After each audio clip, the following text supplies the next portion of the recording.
I never thought a phone call could ruin everything I believed about my life, but that morning it did. The sun had just started streaming through the kitchen windows when I poured myself a cup of chamomile tea. It was quiet, too quiet, even for a Wednesday in Vermont. The fridge hummed gently, the floor was cool beneath my feet, and for a moment I let myself believe the world was still simple. I stood there, sipping slowly, trying to remember if I'd bought milk the day before. Michael had always reminded me about small things like that. He wasn't perfect. Our marriage had its cracks, but he was my husband. We'd been together for 7 years. We had routines, shared meals, a rhythm that I thought meant we were okay. Then the phone rang.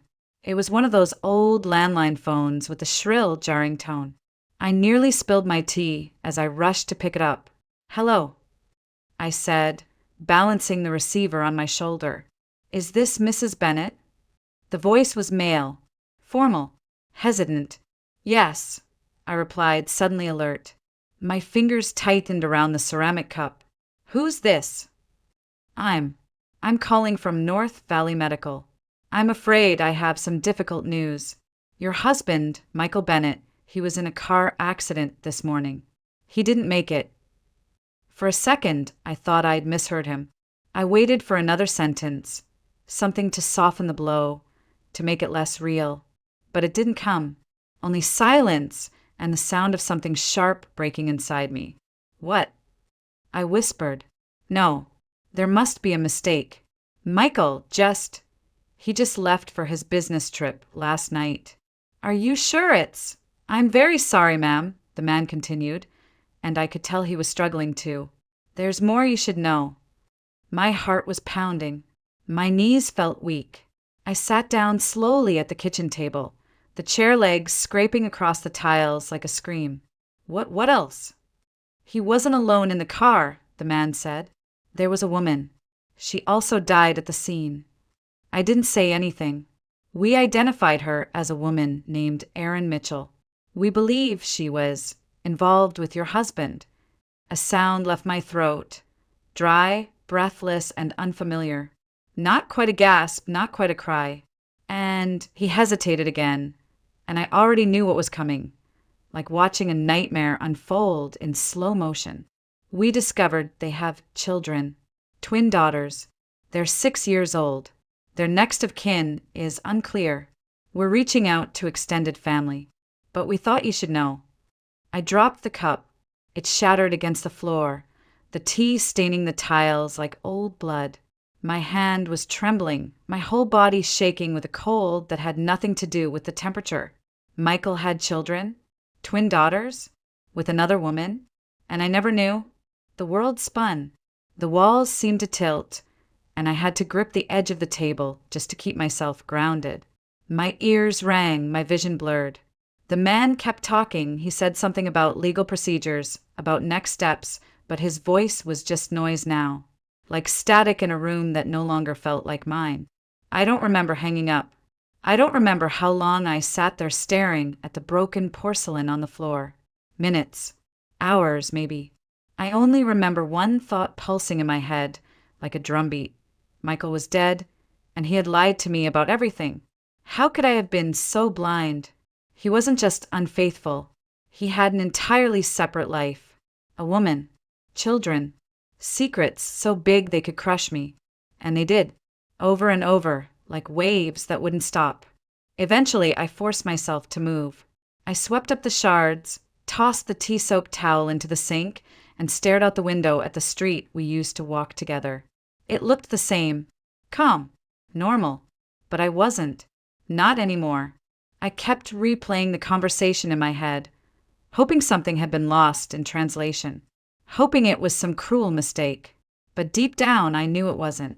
Michael was gone, and the man I thought I knew had never really existed. There was a knock on the door later that afternoon. A social worker.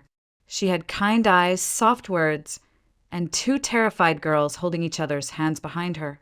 They looked like little ghosts, pale, trembling, too quiet for children that age. I knew their names before she said them, Lily and Grace. I didn't speak. I couldn't. I just looked at them, and something in me cracked. They weren't to blame. They were innocent. And now they had no one. That night, I lay in bed, staring at the ceiling, unable to sleep.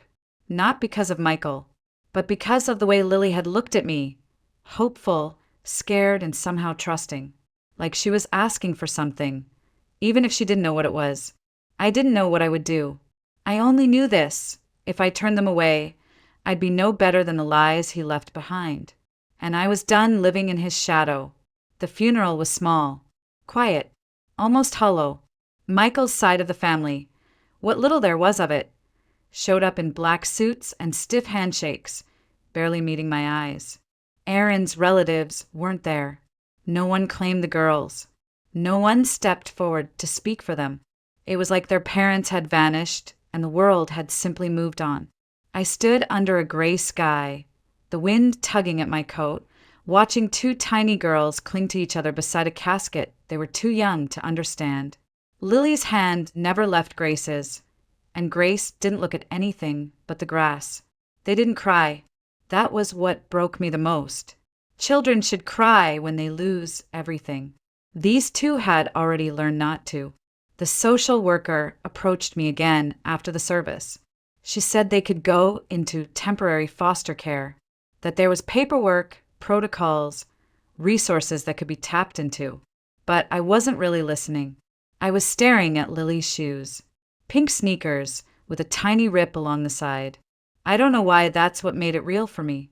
Not the death, not the betrayal, but that torn little shoe on a girl who had no idea who I was. And yet, something inside me said, don't let them go. So I didn't. That evening, I brought them home. My house wasn't childproof. It smelled like lavender and old wood polish, not crayons and cookies. I had no toys, no extra toothbrushes, no bedtime stories memorized. But I made space.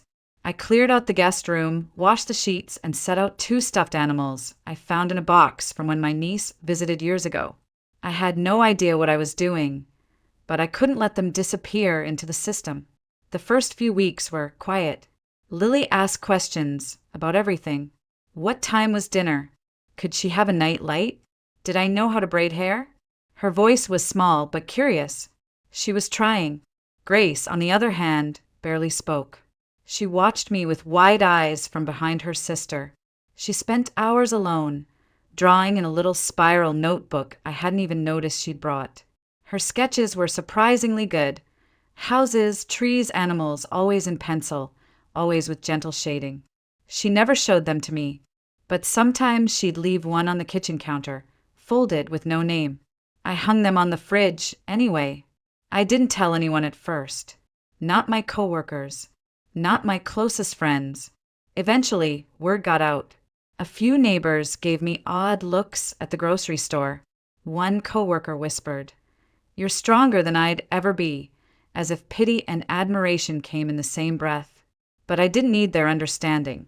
I just needed the girls to feel safe. I wasn't ready to explain what had happened, or why I'd made the choice I did. The questions would have been endless. Aren't they his lover's kids? Why would you take them in? Don't you feel betrayed? Yes, I felt betrayed, devastated, hollowed out. But I couldn't punish two innocent girls for Michael's lies. They didn't ask to be born into a secret. And the truth was, I needed them too. They gave my mornings purpose, my evenings structure. My grief had been shapeless until then. Now it had hands to hold, little shoes to tie, voices calling from the hallway asking if it was okay to open the pantry. They grounded me whether they knew it or not. Of course, not every moment was sweet. There were tantrums, nightmares, silent dinners where no one knew what to say. I burned dinner more than once. Lily cried when I accidentally washed her favorite shirt with bleach. Grace got sick and refused to let me touch her forehead with a thermometer. I doubted myself daily. Was I doing enough? Was I the right person? Would they ever see me as more than the woman their father lied to? I found myself Googling parenting forums late at night, searching for answers in digital threads written by strangers who knew nothing about my life.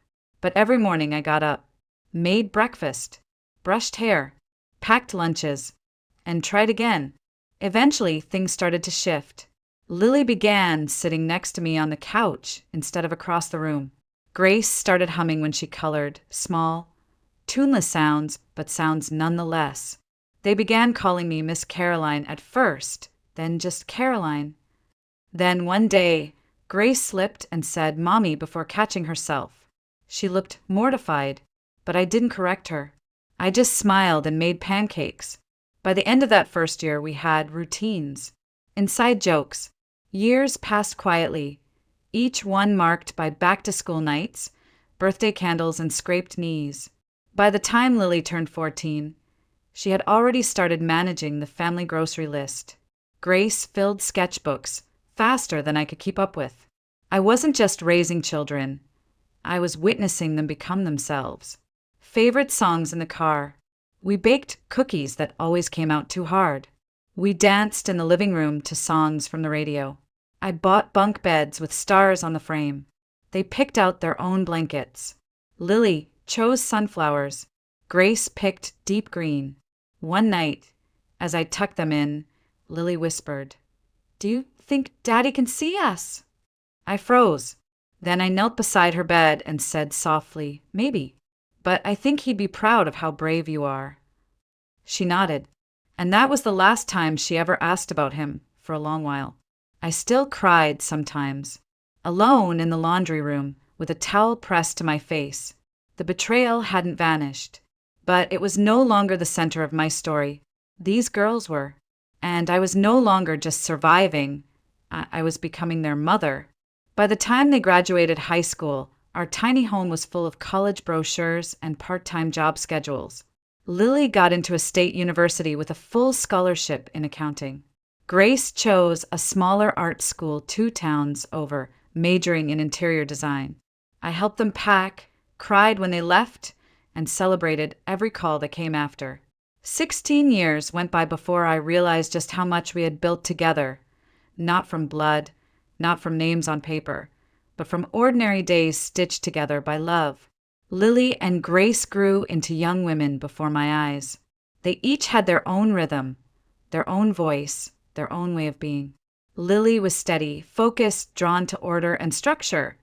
She'd always been the one to check her planner twice, to color code her highlighters, to balance a checkbook before she ever got her license. Grace was her mirror opposite, restless, intuitive, sensitive to light and texture and sound. She filled sketchbooks with color, rearranged her room monthly, and dreamed about spaces the way I used to dream about flavors. They were so different and yet both mine. They called me Mom now. It had slipped into our lives gradually, like the way winter becomes spring.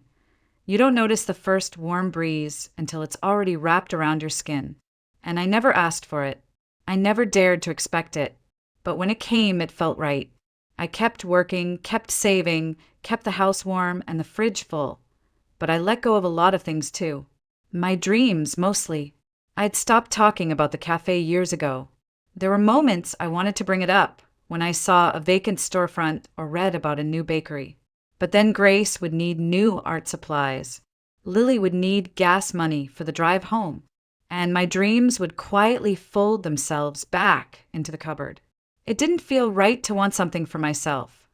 Not when college bills and car repairs loomed. Not when late-night tutoring and office janitorial shifts filled every spare hour. Some nights, I'd pass by the spice rack and touch the glass jar of cinnamon, wondering if it still smelled the same. But I didn't open it. I didn't let myself. We didn't talk much about Michael. Not because we avoided him, but because he simply faded. The girls remembered him vaguely, like a distant relative you saw at weddings. A voice, a shadow, a vague outline of someone they might have known. I never gave them details. I didn't want to lie, but I also didn't want to pass on bitterness. But the questions came anyway.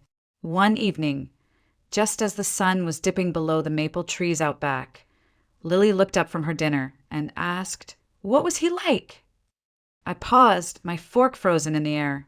Grace looked at me too, her expression unreadable. Lily clarified, "Our father. I mean, you never really talk about him." I felt my throat tighten. I took a sip of water I didn't need and set the glass down carefully. Then I said the only thing I could. He was a complicated man. He loved you, but he made mistakes. What kind of mistakes? Lily asked. I looked at her face, so much older now, but still carrying the softness of that 6-year-old who once asked if I knew how to braid hair. And Grace, sitting quietly across the table, her eyes like questions I wasn't ready to answer. I could have deflected. I could have told them something vague and comforting. But after 16 years, they deserved more than that. He had another life, I said. He was married to me when you were born. I didn't know about you. I didn't know about Aaron. I found out everything after the accident. The room was quiet. So, Grace spoke at last, her voice barely audible. You're not our real mom. My heart cracked open. Slowly, painfully, I reached across the table, taking both their hands in mine. Maybe not by blood, I whispered, but I've loved you every day since the moment you walked through my door. I am your mother in every way that counts. No one said anything. The sound of the clock, ticking, filled the silence. I waited for them to pull away, but they didn't. Still, the days that followed were hard. There was more silence than usual. No music during dinner. No jokes in the car. Lily grew quiet, retreating into her schoolwork. Grace spent more time outside, sketching under the porch light or disappearing into her room without saying goodnight. I respected their space. I didn't push. I knew they needed time to untangle what they had just learned, what it meant for the lives they thought they understood. A week later, as I was chopping vegetables in the kitchen, Lily came in and leaned against the counter. Her arms were crossed, her face unreadable. Mom, she said softly, I've been thinking. I kept chopping, waiting. About what you told us. About Dad. About everything. I looked up. I was angry. At first, I thought, why didn't she tell us? Why didn't she just lie? But then I realized you never owed us a fantasy. You gave us a home. A real one. You've always been there, every step. That's what matters. I dropped the knife and pulled her into a hug, so tight I thought I'd never let go. The tears came fast. Relief, grief, joy, all tangled together. I love you so much, I whispered. You and Grace, you're my whole world. Grace stood in the doorway, watching. She didn't speak, but after a moment, she stepped forward and wrapped her arms around us both. We love you too, Mom, she whispered. And just like that, the silence lifted. We didn't erase the past. We didn't pretend the truth hadn't stung. But we stitched something stronger over the wound. Something unbreakable. We were a family, and that truth was ours now. The years that followed felt both fast and heavy. We celebrated graduations, endured heartbreaks, got through flu seasons and late-night study sessions. I watched Lily blossom into a young woman who could balance a spreadsheet faster than I could fold a towel. Grace turned her love for sketching into something tangible. She was now studying interior design at a small college 2 towns over. I had done what I promised. I raised them as my own. And yet, something in me had gone quiet. I still woke before dawn, made the same breakfast, packed the same lunches, and left notes on the fridge when I worked double shifts. My body carried the years, sore knees, dry knuckles, eyes that stayed open too long after midnight, but I never let them see that part. I smiled. I asked about professors and parking tickets. I saved every dollar I could. The idea of my cafe had faded into something private, not quite dead, just buried under obligation.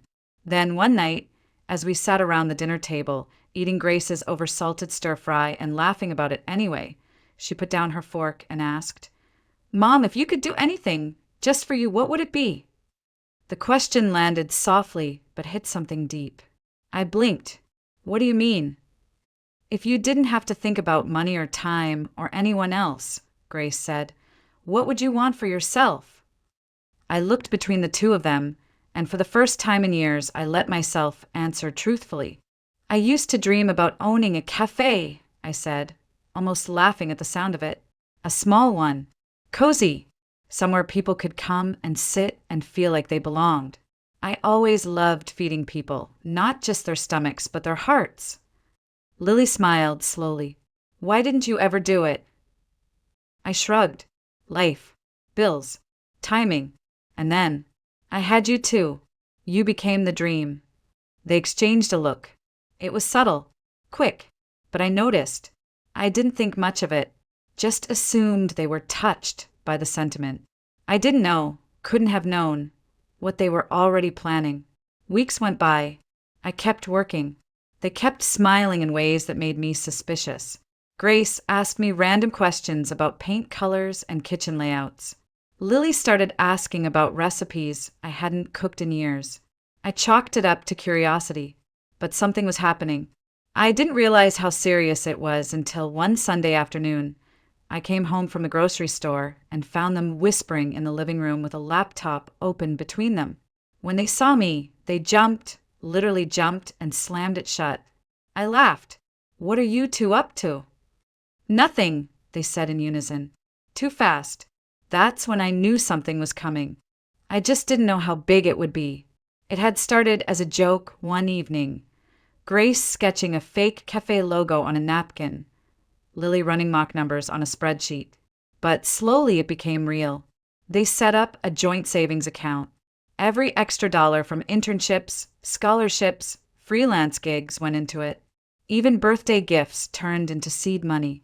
Behind the scenes, Lily and Grace had been saving. Not just their paychecks, but their scholarships, their freelance jobs, their birthday money. Grace took on small design gigs after class. Lily helped a local bakery rework their budget in exchange for financial consulting experience. They pooled everything they had. They started scouting locations, quiet streets, little corners, anywhere within walking distance from home. They ruled out a dozen buildings before finding it. An old brick storefront with ivy climbing up the side and tall windows that caught the morning light just right. They signed the lease. Lily managed the contracts.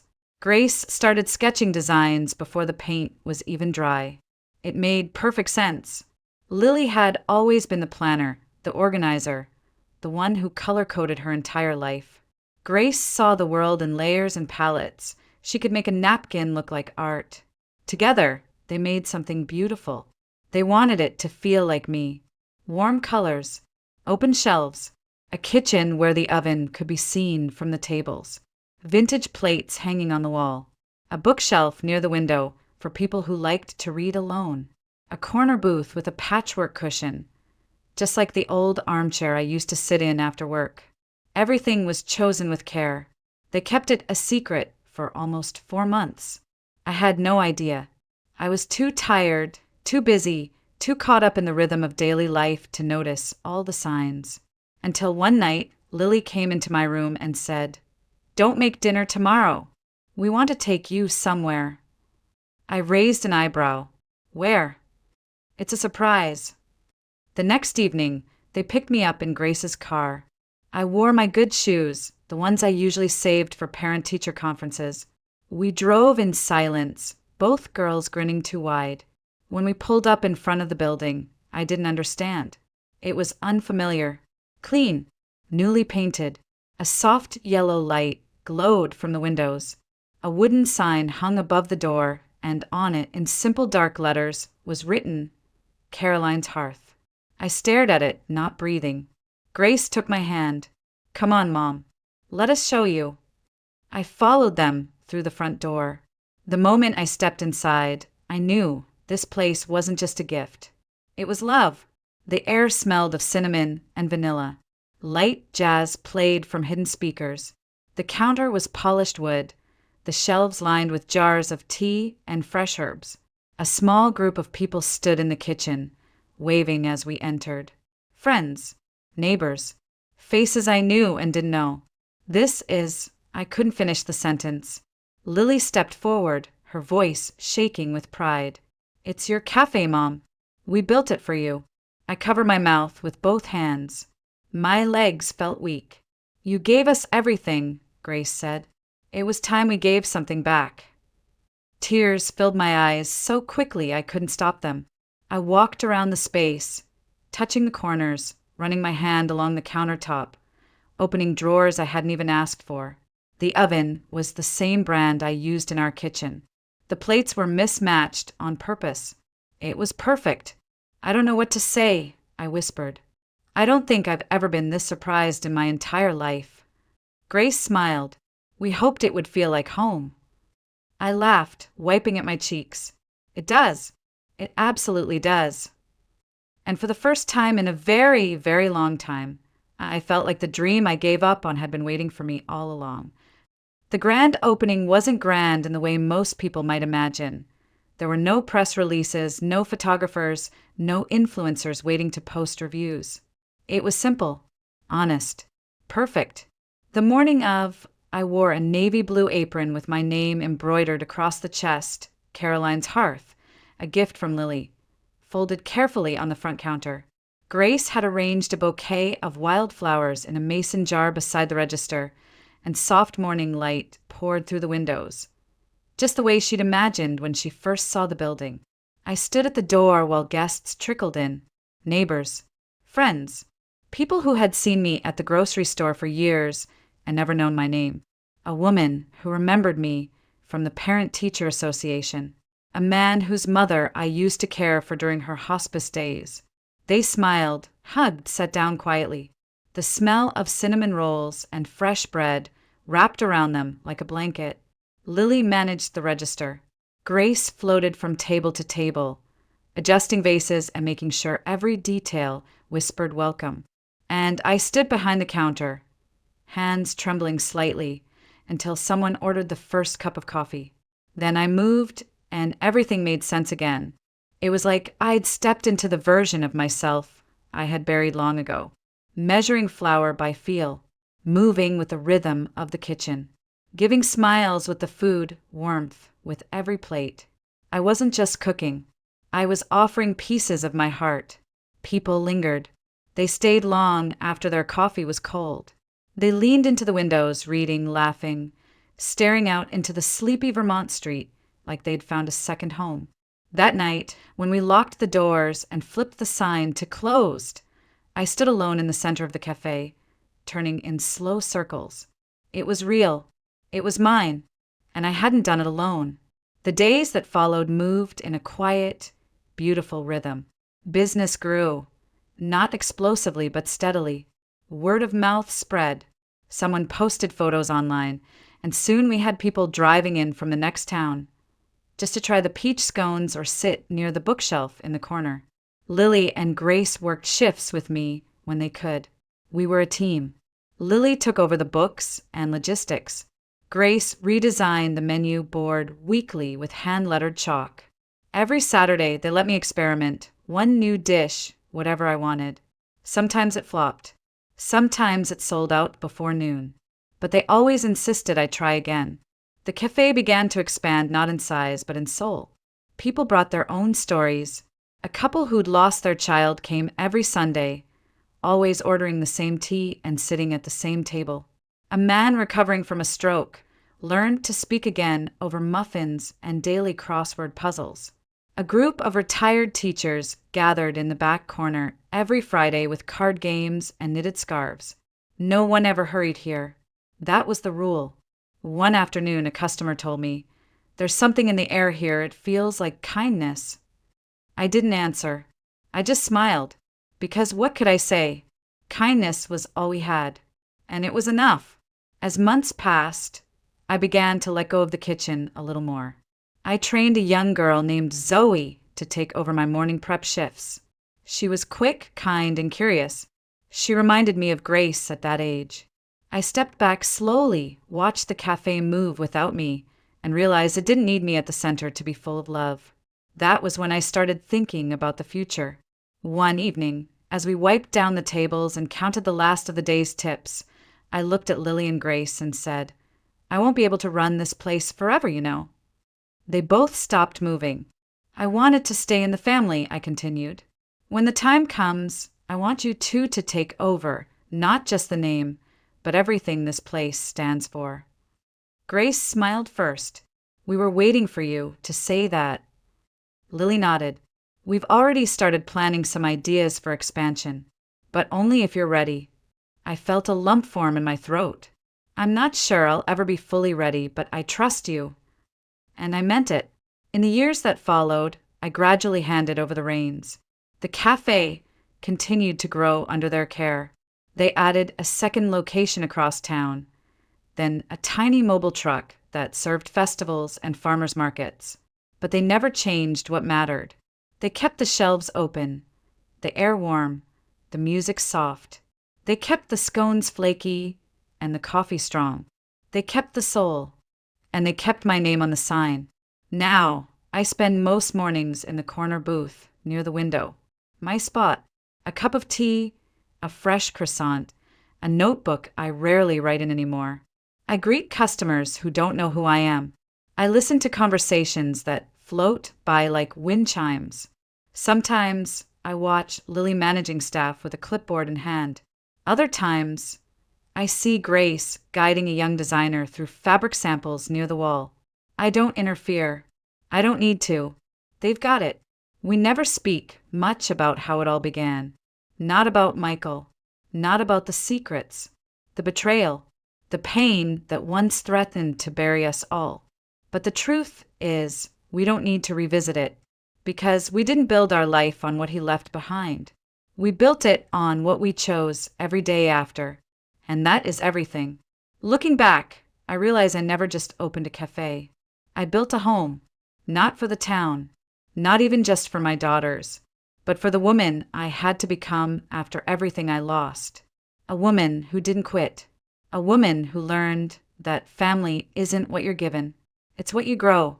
It wasn't just a building or a business.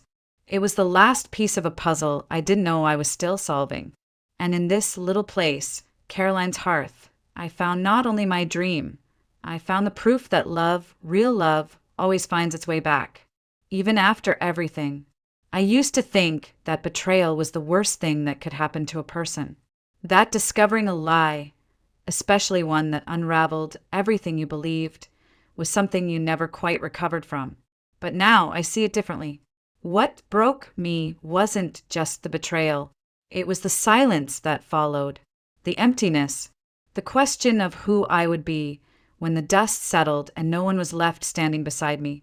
But the truth is, I wasn't alone.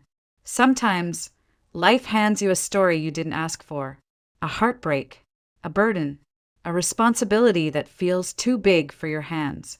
But what you do with it, that's what defines who you are. I wasn't the girl's biological mother. I wasn't part of their story from the beginning, but I showed up. I stayed. I chose them every day, and they chose me back. That's what I've learned. Family isn't always something you're born into. Sometimes it's the people who walk with you through the hardest moments, who make room for your grief, your growth, and your dreams, and still stay. You don't need perfect beginnings to build something beautiful. You just need love and the courage to give it without guarantees. And if you're lucky, if you love without expecting anything in return, one day that love might come back to you in the most unexpected, beautiful way, just like it did for me.